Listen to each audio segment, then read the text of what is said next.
Blake, what's the largest building you've ever been inside? Toby, how big is the Empire State Building? Welcome to the Church Gear Podcast, where we pull the tech out of the booth and onto the stage to share the most outlandish stories and hidden wisdom from the tech trenches. And now, here are your hosts.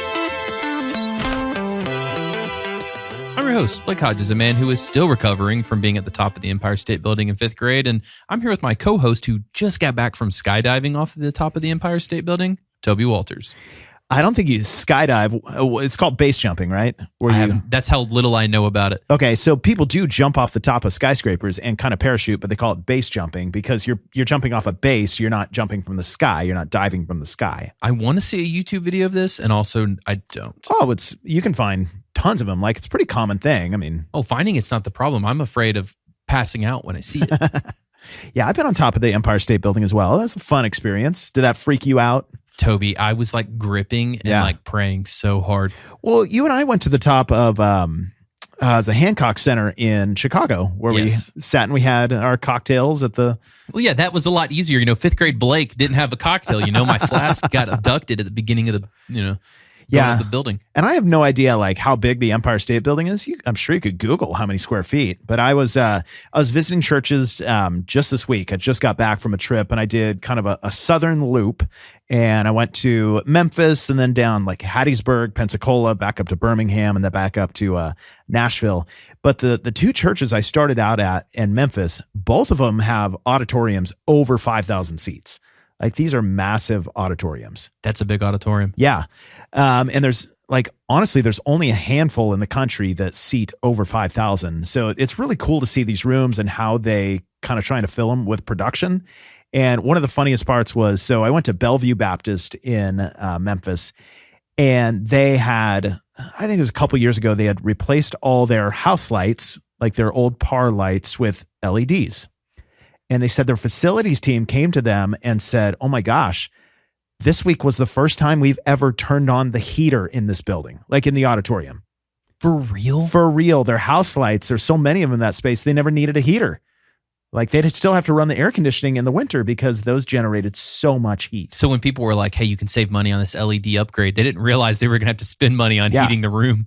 Yeah. At the next church at Hope Presbyterian, they haven't changed over yet. And so as we go into the auditorium, it's all dark in there. And he said, okay, I'm going to turn on the lights. I'm only going to turn on some of them. He said, because I think it's something like $40 an hour to run the HVAC in here, or run the lights, or whatever it was.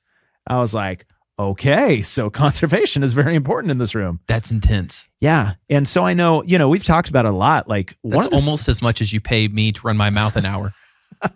It's more like $4 an hour, but I'll tell you, let's sign that right now. So, one of the issues that come up is, a church grows like crazy and they have, need of a giant auditorium. So they're not running 17 services, or they're not like, they hadn't done a campus model. What's wrong with 17 services? Well, people love that. Yeah. But the issue then becomes like keeping the building going, and all the cost of every 10 to 15 years, you're upgrading systems over and over again. Like, it becomes a huge cost. But one of the coolest things, so Blake, I loved recording studios. When I was a teenager, I had a recording studio in my church basement. So Hope Presbyterian has a recording studio, and it's open to the public. You can pay to record there. It's fully decked out professional recording studio, but it's a nonprofit. So all the money that comes in, basically has to just go back into the studio. So they just keep buying gear. Oh, you're going to go work there, Toby. This is your dream. It was I walked in there and they have so much nice stuff in that studio. And it's like, you probably don't have a context for how much studios charge. They charge $30 an hour. And that is crazy cheap for a professional recording studio. I mean, it's cheaper than running, the AC apparently in some buildings. Or your mouth. Yes, that too. And we've got some other people that we brought in to run their mouths today for our executive pastor or lead pastor tech series. Let's see. He was a lead pastor though, right? He was, but I think, he had some of that creative executive in his background, as far as he's been there 20 years at Crossroads. Totally. And so we're skipping 5 Truths and a Lie because there's so many good questions. We just were like, let's hit right to that. So let's join over to that conversation. Introducing the guy who breaks all the things and lead pastor of Crossroads, Kyle Ranson, and the guy who fixes things and the technical lead for Crossroads Church, Patrick Bruschier. Toby, help me with that intro. I don't know what that means. I think the only help you need is with Patrick's last name. Yeah. Yes. It is Busher. It makes no sense. I know. It does not look right. I think you pronounced it correctly according to the spelling, and Patrick should just have to deal with it. That's what I think. Yeah. I got a new job title. Get a new. Yeah. That's fine. Exactly. Does anybody assume you just do landscaping around there? They're like, oh yeah, that's the Busher. No, I never get that. I do get like a French pronunciation. Boucher. Ooh, Oh, I like that one Bobby too. Boucher. It's very regal. Yeah.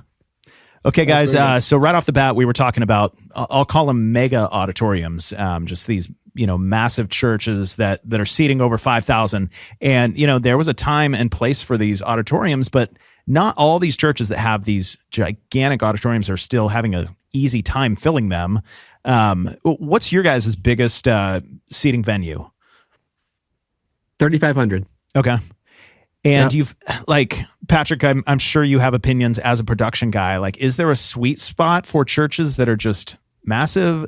And obviously the campus approach has become much more a current. Yeah, I would say that's how we ended up with 3,500 being the maximum, is that we essentially, moved from one building to another, and then it was like, we keep filling up, add services, fill up, add services. Then it was like, well, we just built 3,500 seats. What do we do next time? And it was more of like, well, why don't we just build churches closer to where people are coming from? So that's how we ended up there. Yeah, and for us, we also have we have a couple sites at 2,000. We have some at 1,500. Our smallest permanent is 800. 850. Yeah. 850. We tend to build them larger, but that's really driven by our vision and mission of what we want that experience to be like in that room. And if you had built, let's say, a 6,000 seat auditorium 15 years ago, would you be regretting that decision today? Or, I mean, obviously there's so many factors playing into it, but it's a lot of upkeep too. It's a lot of upkeep. And I think specifically the upkeep and what we're dealing with right now at Crossroads and are excited about it actually is, I think part of the upkeep that the church world skips past is keeping your experience at the upper echelon of culturally current and amazing. Like, you want people to come in and see and be blown away by the experience. And if that was us, 6,000 seats, I wouldn't be regretting the 6,000 seats. Instead, I'd be asking, I'd be going, okay, well, I'm going to assume that God gave me this tool, 6,000 seats. What must I do to fill this room? And I would be looking at the experience on the stage and fill the room. I've yet to walk into a church that wasn't full, experience the service, and then wonder why. Yeah. There's always a correlation there. Got it. Well, let's rewind just a bit. Give us, for each of you, just a quick oversight of your background, what led to your role today, and then maybe just a quick background on Crossroads Church. I know you guys aren't necessarily the celebrity pastor, even though, you guys do things big. Yeah, we like to say we're the biggest church you've never heard of, and that's not really a bad thing. You're competing with Highlands for that title. They love to say that too. That's not shocking at all. Yeah. So you've been here longer. You tell the history. Well, you were here before I was as a volunteer. That's true. Okay. Yeah. All right. So yeah, Crossroads started in 1996 in a rented middle school. 11 families hired a pastor to start a church for their friends that wouldn't go to church. So filled up that middle school and added services, filled up the middle school. In 2002, bought a former HQ big box like hardware store. 2002, 1,500 seats, filled it up, added services, filled it up, added services. 2005, again, same story. So God's just been, I think, faithful for us to be able to grow like we have, but also I think uses the experiences we create that are unique to bring people closer to Jesus. Yeah, and I guess what I'd add to that is I think what our unique lane that we run in, which, is not for everybody. We always say at the Crossroads, whatever we're doing isn't the best thing to do. It's just what we're supposed to do. And so we're doing it the best we possibly can. Experience and creativity and using the best tools to tell the best story has always been part of who we are. And, Patrick and I've been on staff. This is year 20 for me. My background, I'm actually a creative. I went to Georgia Tech. I have a degree in industrial design, which is like product design and development. That's what I'm actually professionally qualified to do. Not anything besides that. But for the last 20 years, I basically used that experience to create experiences for people to know Jesus instead of a new toaster or a new car or the latest Nike shoe or whatever. But I need a new toaster, man. I have a great design. My junior year, I built what I did. This is going to blow your mind. I put a timer on the toaster so you would know how many seconds are left until it pops. I was like, isn't that what you want? Because you're always like, how I put it on a 5. Is a 5 2 minutes or is it an hour or is it, I don't know. So anyway, just listen for the burning smell and then you'll know. That's basically it. Yeah. How do you know it's done? You can't see it. So yeah. So we've been using the best tools, and I would say that's still what drives us today. If you want to know who we are, we believe that the best story, which is the gospel, demands to be told by the best artists using the best tools possible. And when we look around, we're constantly, it's why people, if they do know us, they probably know us as the Innovation Church, and a few different realms. And it's not because we're trying to innovate. That's not the goal. Although again, my degree isn't it's actually innovation and invention, but that's not the goal. The goal is how do you constantly push to say, are we using the very best tools possible to tell the very best, the best story? And are we putting them in the hands of the very best artists and the very best technicians in order to tell it super powerfully?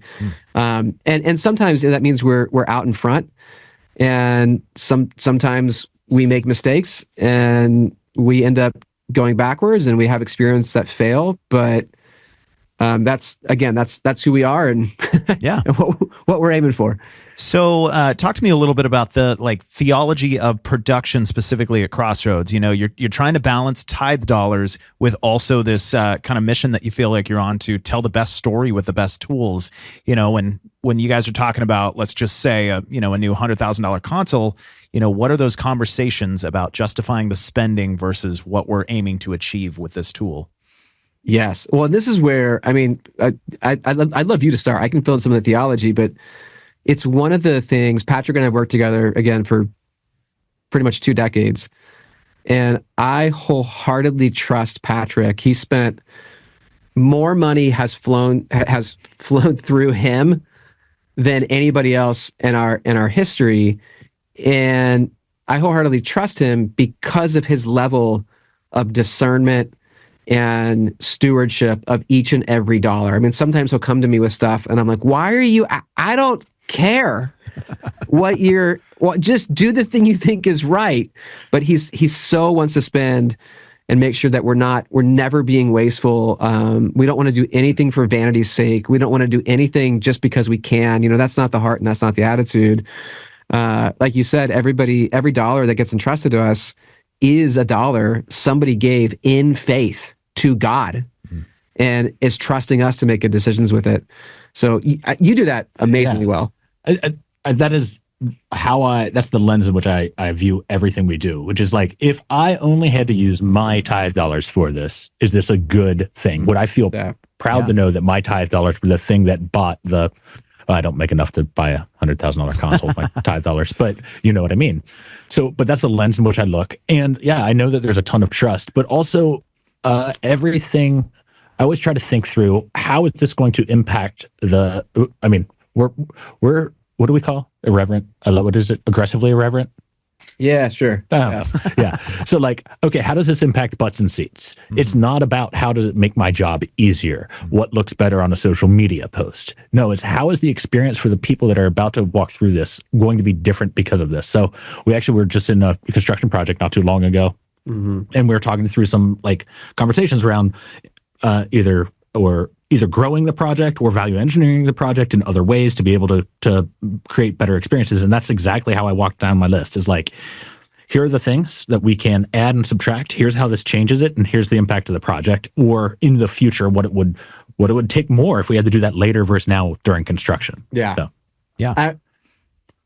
another, I mean, just to kind of go through it, I won't open it. I was opening my laptop. I'll ballpark the numbers, but I have them and track them. From a theological standpoint, I believe Jesus is an ROI obsessed investor. And I believe at the end of my life, one day when I get into heaven, he's going to look at me and he's going to say, I entrusted you with this much. What is the return you got me? And I mean that in a really tight business sense, and when I go to scripture, what I see is like in John, he talks about a 30-fold, 60-fold, or 100-fold return. I think that's kind of what he's looking for from us and from our lives. It's a massive return. And so we actually, one of the things that we track is dollars spent per person baptized, which might seem a little bit odd, but it's a really clear way to say, what is the ROI of a dollar invested at Crossroads? And as a holistic staff team, are we getting better at that, or are we getting worse at that? And right now, we are 45 times better return than the average church and ministry in terms of dollars per baptism spent. And so I this fall told our church that. I was like, hey, Jesus says 30, 60, 100. Your church is at 45, kind of right between 30 and 60. We're 45 times better than the average, and we're not satisfied. We want to get better and better. And so, certainly technology, if you're a church, your spends on technology in a given budget year are going to be your biggest hard cost spends, unless you're doing something like a building, or your staffing costs. I'm not talking that stuff, but they'll be your biggest, you can do this or not do this things. And so we think it through in that lens. But our belief and our experience, again, is that when we use the best tools and we put them in the hands of the best artists, people see the story and experience it in the most powerful way. And so more people end up going, yeah, you know what? I do want to follow this guy named Jesus, because that story, I could feel it. It made sense to me. And that's ultimately what we're after. And so we don't want to be scared to make these big purchases. We were walking up to this a couple years ago going, hey, there was a time when the cutting edge of church was a big dark room and a loud band and a hazer and lights and video clips and screens and then LEDs, 10, 12 years ago, whatever came in there. And that was like cutting edge. That is not cutting edge. And it's not what any concert you go to now looks like at all whatsoever. I was just this past weekend, I was out in Las Vegas and went to the Sphere. That's cutting edge. Yeah. That's immersive. That's transcendent. That's the best tool. And it's in the hands of artists who aren't telling the best story. And so it's a simple thing of going like, well, if these tools are out there, how might we use those to share the gospel and to overwhelm people and to create the thing that you must come and see? Again, theologically, I'd say like Jesus ran a come and see ministry. There were crowds of thousands of people everywhere he went. It was incredible. It was the show you couldn't miss. And so, when people get a little squirrely about investing in technology, I always get a little amped up, because I just think like, man, at what point did Christians decide that what the gospel deserves is okay? At what point did Christians decide that what the presenting the gospel or sharing worship music, it just needs good enough? Yeah. Like, where in the Bible did Jesus say, give me your good enough? He doesn't say that. Well, he says, I want your best. Yeah, absolutely. And to that point, like, we didn't hire the lowest bidder to paint the Sistine Chapel. Right. Yeah. Like, that is not the history of the church either. So at some point it changed, and we don't want to be part of that story. That's right. Yeah. Totally. Blake, I'm thinking of the ROI on the baptisms, and of course I'm a very shady individual, so I'd be like, I'm not sure if that first one took. Let's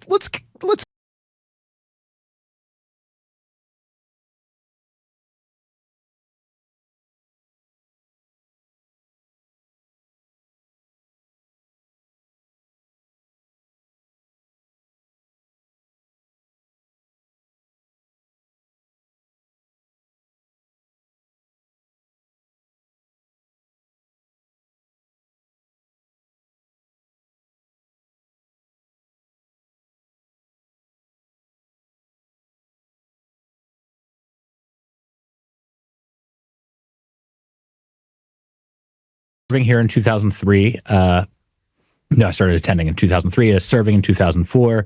And for the next few years, I ran, I think, almost every other weekend independently for video at our only campus back then.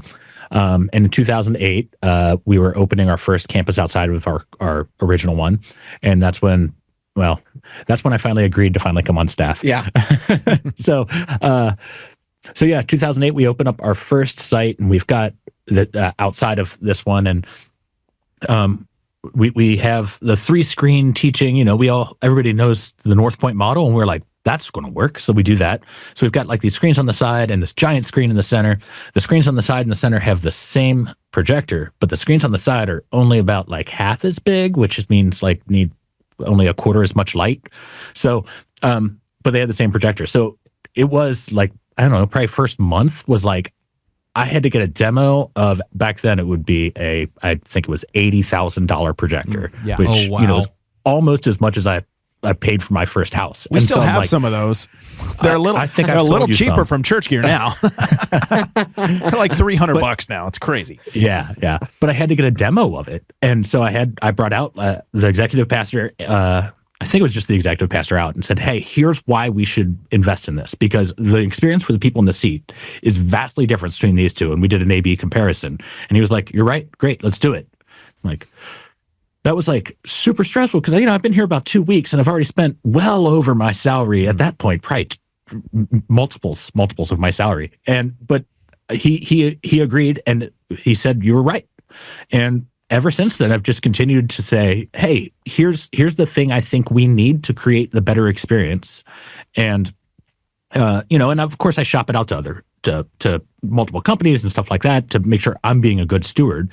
But still, it's like, it costs what it costs to make the thing that you want to make. You cannot make a value Lexus. That's by definition, you cannot. Well, and I think it's interesting that you you went from small to big, because the way I would answer the question for you is I think it's what Jesus says, of like, if you're faithful in the small thing, I'll put you in charge of much. Mm-hmm. That's exactly what that was Patrick. He was, for years, he was very faithful as a volunteer in the smallest of things, his attention to detail, his care. We saw him, before we handed him millions of dollars, we saw him treating $5 and $10 decisions as really important and thinking them through. And I'll say, I saw in him somebody who wasn't he wasn't like a gear collector. Like, oh man, I just really want to use the latest and the greatest camera and the latest just for my own, craps and giggles. Yeah. It wasn't that. It was, I really think this is the right place for us to be. This is the right investment. This is the right return to the person in the seat. This is what's going to change about their experience. And would call out of like, we could go here, and I don't think we need to.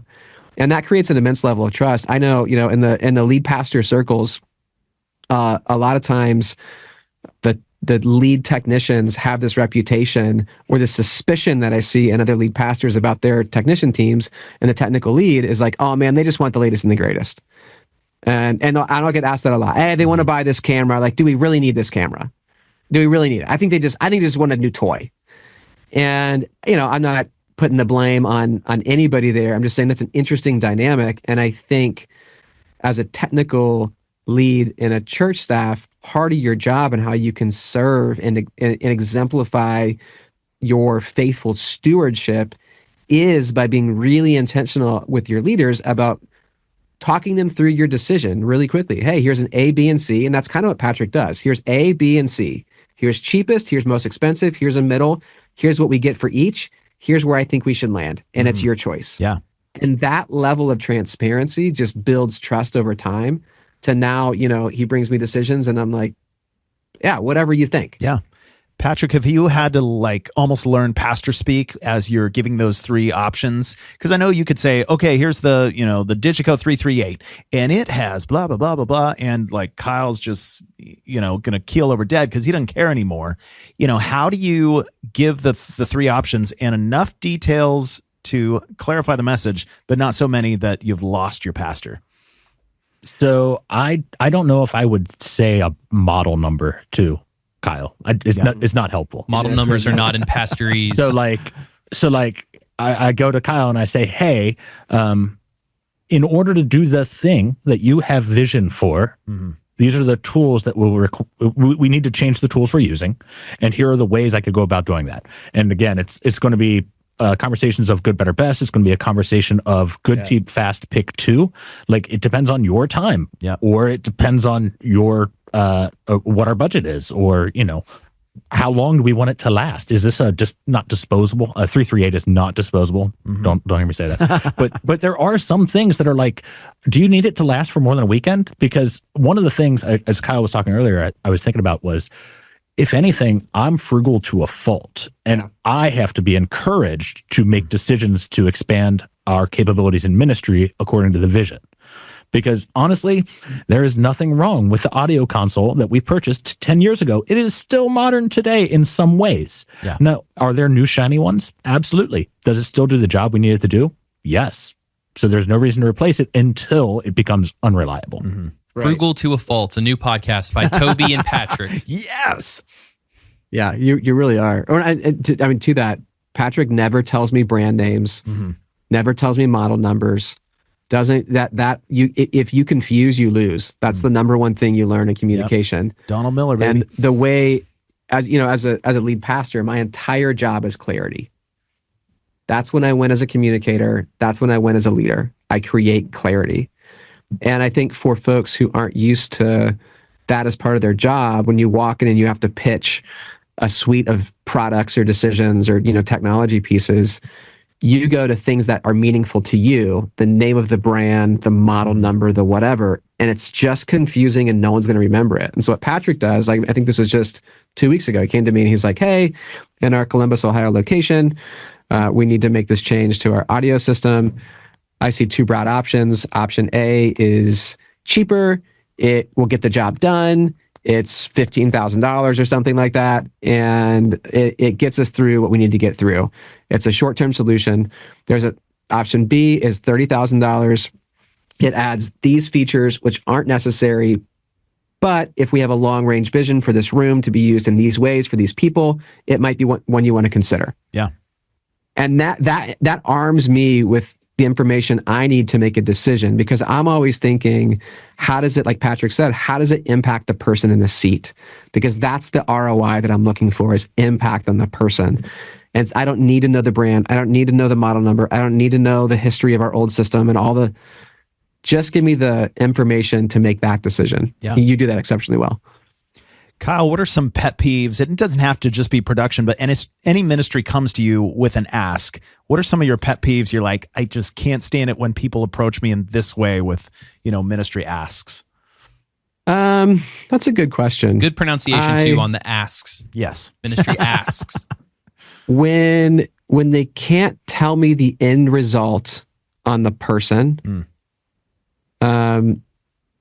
when they lead with, this will make it a lot easier on our staff and volunteers. Yeah. I care about our staff. I care about our volunteers. But at the end of the day, I don't think Jesus is going to go, let me ask what dollar per staff cared for did you... Obviously, my responsibility is health, is care, all those things. But at the end of the day, I'm looking for impacting people in the seats. And I have to sort through those things. I'm okay if that's part of the equation. Mm-hmm. Hey, this is going to create this impact for the people in the room, and they're going to experience it this different way, or it's going to have this longer life. And oh, by the way, it's also going to enable us to use a broader range of volunteers, and it's going to require less maintenance or 5 hours less setup or whatever. That's important, but it can't be the headline. And then my last one would be anybody who's hiding something. Who's not telling me the full story for whatever reason. And sometimes when I say hiding, sometimes it's intentional. Our staff is amazing. And so I can't even think of the last time somebody was hiding something intentionally. A lot of times it's unintentional just because they're nervous about the ask. And so I'll say to anybody, in there, I before I was lead pastor, by the way, I was a behind the scenes producer who worked closely with our technicians. That's why Patrick and I have an amazing friendship and relationship. We drink bourbon together all the time and hang out. It's because I was with the technicians. And so I also had to learn how to make pitches to people who were in faster moving jobs and just needed the headlines and all that kind of stuff. And, sometimes you just get nervous. I'll just say the extra 5 minutes you would take to slow down, to write something out, to just filter through, if I'm this person, what do I care about? What do I know about them? That is worth so much. So much. You're saying we should be empathetic? Yeah. I think he's also saying we should drink bourbon together. I like this guy. I'm joining their church. And Blake, are you and I not friends because I don't drink bourbon? Is that our issue? Is this couples? Did I get couples punked? therapy? Are we in couples therapy? We are. And I've got a bourbon, bottle in bourbon the back. is the answer. Patrick, turn the question around for you. What are some, obviously pastors come and they have big visions, like God created visionary pastors. And so your pastor might come to you and say, hey, I want the sphere at Crossroads in 2 weeks for Easter, and we don't have much budget. Can you make that happen? What are some things that, just really great on a systematic production guy's spirit when a big visionary pastor comes and pitches all these ideas? So and remember, this is couples therapy, so you're in a safe Exactly. space. Blink if you need us to get you out of there. I think Kyle can share the story about one that I'm going to give an example of, but one of them is not being early in what you need. So if the manufactured crisis is what I call it, and it drives me bananas when it's like, oh yeah, I just need you to have that iPad able to be working right now, and I'm like, oh, I can do that right now. I just didn't plan on that. And I come to, you come to find out oh, that was information that should have been shared earlier. Mm-hmm. Now, it could be that somebody was supposed to share it with me and they didn't or whatever, and that's fine. But it does feel like sometimes we have this manufactured crisis, and it's not necessarily always the teaching pastor or the lead pastor's fault or the senior pastor's fault. A lot of times it's really just a communication issue. But when we have forced urgency is a pet peeve. Yeah. And another one is the assumption that the request is so simple. So, Kyle, do you want to talk about the movie clip you wanted? Was that you?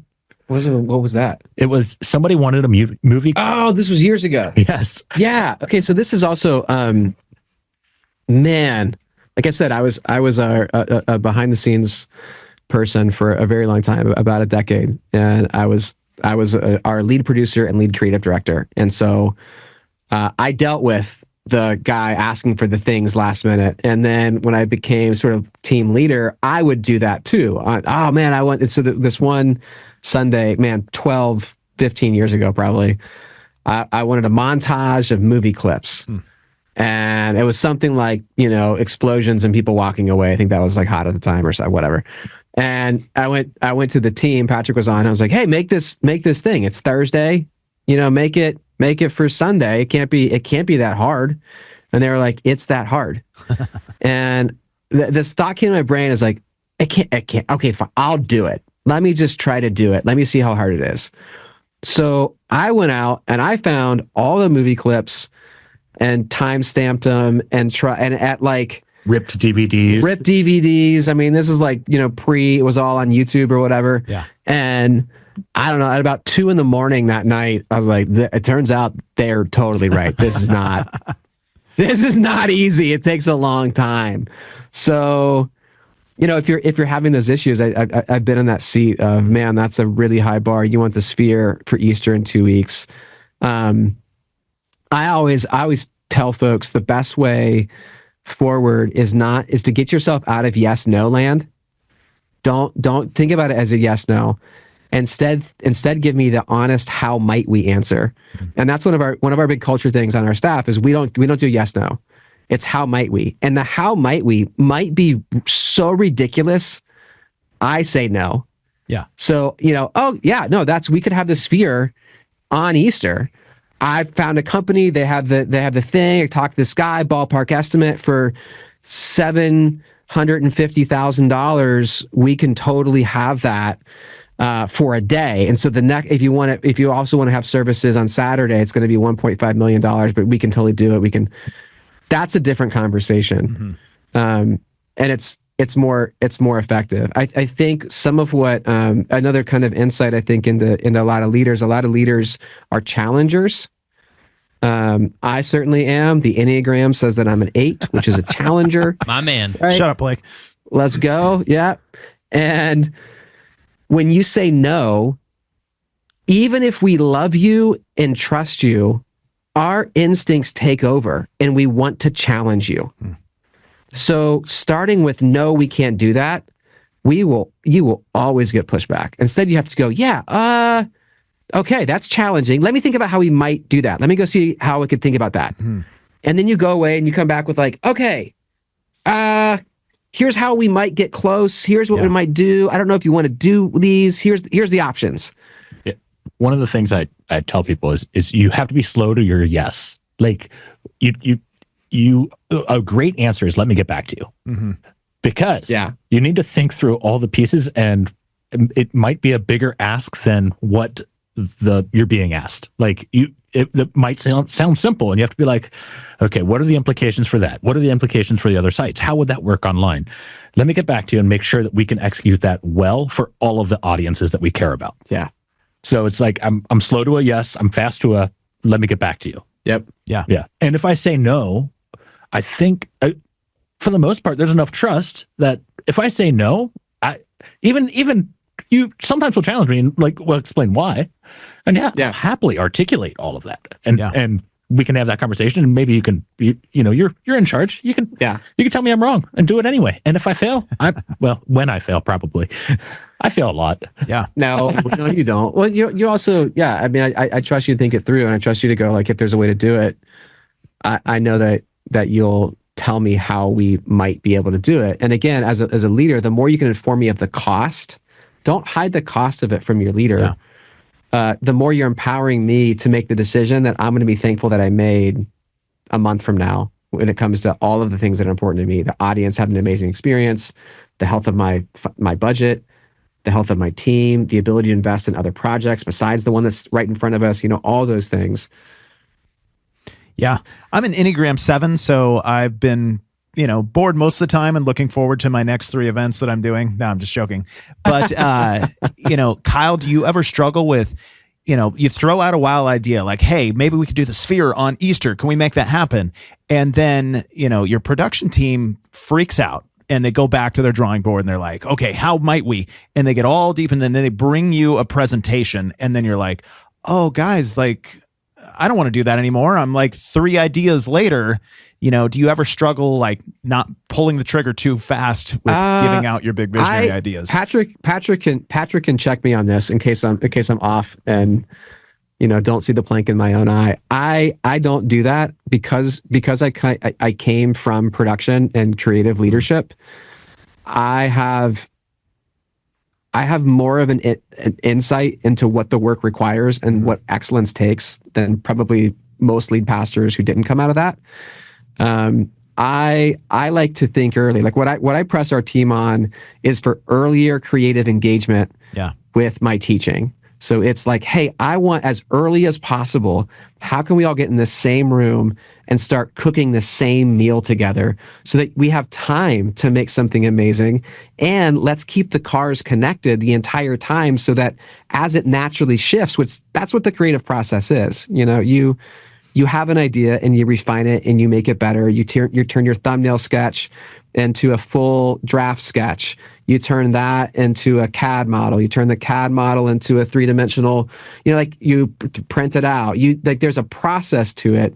And the entire way you're making it better. The challenge is to keep it all connected. And so what I love to do is, again, as early as possible, come up with like, hey, this is kind of the big visual, this is the metaphor, this is the arc, this is the hook that I want to have, and how might we bring that to life in, again, a really immersive, powerful way for people, and how might our technology and experience support that? And I fully know if I think of something last minute, I'm going like, hey, I understand I just thought of this. It's okay if we can't pull off my biggest, wildest idea. Is there anything in this ballpark that is doable without compromising other projects people's time with their families. There's those things. I think that's my job as a leader is to know what my folks need in order to do their job really well and accommodate them. I mean, that's a healthy relationship, right? Yeah. Yeah. And to that point, I think a fair amount of my job, I don't know what percentage, is to spend a lot of time working to figure out why we shouldn't do that. So like the idea, I'll go back to, you had a message last year too, no, time's weird, a while ago of people's identity in Christ being written on index cards. Yeah, it was on his name tags. Name tags, on name tags, yeah. And it was like, and I want to light up every single one of our auditoriums with black lights, and that way this UV paint or UV marker will reflect back. And so I went down and spent many days figuring out how we would do that, what it would cost and whatnot. And we finally came back and we went, there's actually a better solution here, which is to give everybody a little UV keychain light for this. Not only that, they get to take that home with them, and they can continue to kind of go back to this. But I mean, it can look like I wasted time trying to figure out how to do that as Kyle explained it. That's a perfect example, because that one, I mean, again, we were collaborating early enough where I was like, this entire thing is that people believe a lie about themselves. They believe that their name is unworthy. They believe that their name is stupid. They believe that their name is unlovable or whatever. And I want to create experience that gets people to the point of writing that down on what appears to be a blank name tag. And then I want a moment where they learn that God does not call them that he calls them the same names he calls Jesus. That's what it means, that you have the identity of Jesus, that he's in you, like Galatians says, and you're clothed in him.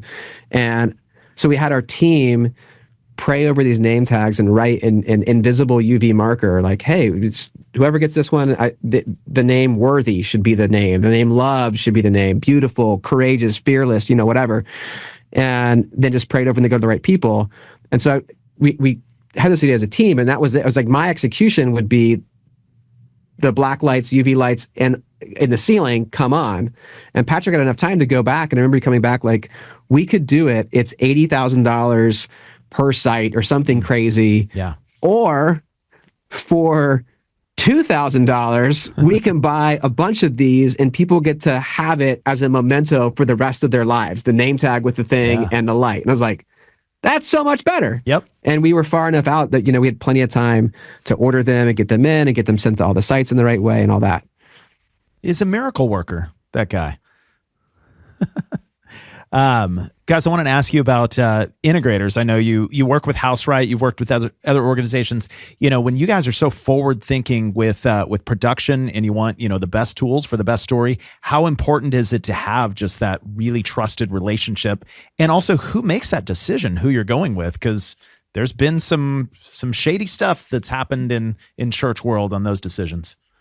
Yeah. So yeah, let me see. I've been in this role for a long time. And I think I primarily would make the decision on who we're going to work with based on who I believe is able to accomplish the vision in the time we have with the budget and resources we have.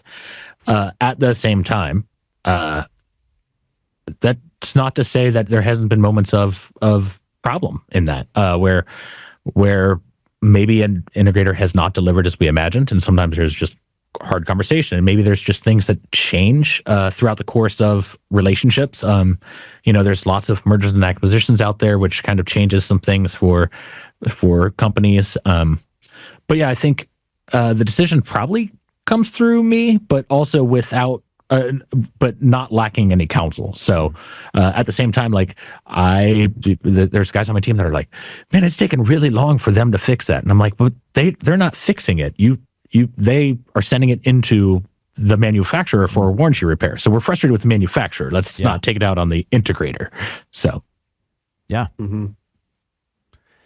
Well, Blake, is it time to put a bow on this episode? All right, let's move over to a tech takeaway, guys. The tech takeaway is typically at the end of an episode, what you would say, piece of advice to a room full of production people, but we're adjusting it for this series. We're going to ask this question to both of you inversely. So Patrick, if you could say something to a room full of pastors for them to understand about their production people or something you'd like them to know, what would you say?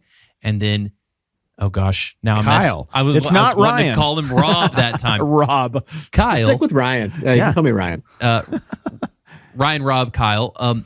In that same vein, what would you also say to a room full of production people that you would be like, hey, your pastor would love for you to know this about them? You want me to go first? I'll go first. You go first. All right. So Kyle's our lead pastor. We also have a senior pastor. And I have a great relationship with both of them.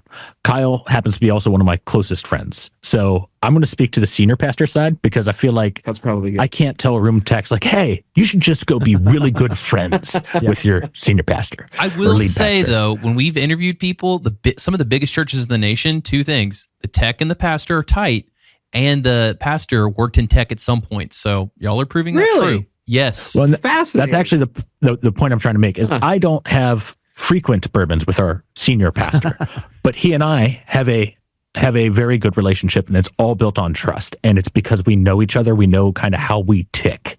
And so what I would tell a room full of techs is get to know your pastor. What is his drink of choice? Maybe it's bourbon. For Brian, it's I don't know. It keeps moving around. It used to be just Yangling. I think it's still Yingling. Still Yangling? Okay. And start with Diet Coke if you don't. And just like, if you don't know it, I'm not going to, we're not all churches. Sorry. Yeah. Start with a Diet Coke or a coffee. Yeah. But know your pastor. That's important, I think, is the relationship alone is where this all starts. So I know Brian, I know his wife, I know his kids. I work with some of his children. Yeah. So making sure you have relationship is going to be the most important thing. It doesn't matter if you have any of the shiny gear, just relationship, because while he may be really high on an org chart, God cares desperately and deeply about both of us and our identity and how he built us and knit us together to be able to do the work that he's calling to in this ministry. Yeah, that's awesome. That's a great answer. Man, if I could, I would somehow let you try on what it feels like to be the lead pastor. And I think a lot of empathy, everything, when you have empathy, all relationships get better, right? And so I have the advantage of carrying that into this job from my previous work. But the thing that you don't understand until you're the guy on stage doing the thing is the weight that hangs on you 24/7 of every single week. I'm going to go give a term paper publicly that will be judged, that will result in people staying in this church, leaving this church, knowing Jesus, not knowing Jesus. And again, the real practicals of, in a really real sense, everybody else's salary depends on my performance. And I know we don't like to talk about that stuff and, we're all a team. Yeah, we are all a team. We are absolutely.